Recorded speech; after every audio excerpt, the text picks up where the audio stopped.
Bro,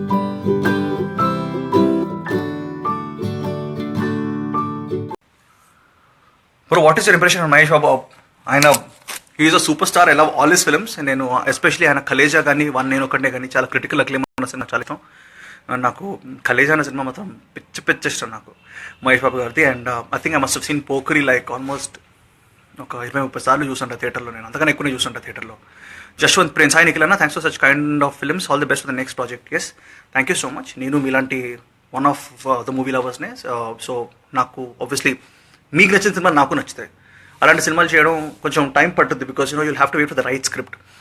రోజు చాలా scripts వస్తుంటాయి. Like every month I keep getting like 30-40 scripts every month. దానికి నో చెప్పడం చాలా బాధ వేస్తుంది, ఎందుకంటే ఒక పర్సన్ రాసుకొని వస్తారు కదా. But when you have quality control, when you can only do few scripts, will be successful I think. And Shiva Ganesh happy days cinema చూసి అప్పుడు ఎలా ఉంది, ఇప్పుడు ఈ love you Nikhil movie sir my God multiple రీత్ comments. ఒక నిమిషం. సాయి సుజిత్, మీరు స్టోరీస్ బాగా సెలెక్ట్ చేసుకుంటున్నారన్న స్వామి రారా నుంచి థ్యాంక్ యూ సో మచ్. ఎందుకంటే స్వామి రారా కన్నా ముందు నాకు ప్రొడ్యూసర్స్ నా చేతిలో ఉండేవారు కాదు. Just upcoming I. So producers కానీ లైక్ పెద్ద బ్యానర్స్ కానీ ఏ ప్రాజెక్ట్ ఇచ్చినా నేను I don't have a chance to say yes or no. But Swamy Ra నుంచి I had my own set of producers. ఎందుకంటే ఒక మార్కెట్ వాల్యూ క్రియేట్ అయిన తర్వాత I can have the chance to say like sir ఈ cinema వద్దండి, ఈ cinema చేద్దాం, లేకపోతే ఈ కథ బాగుందండి, ఈ రైటర్తో చేద్దాం అని చెప్పి I got a say, because once experience gross. And now I really have lovely producers, really top banners ready to work with me. And so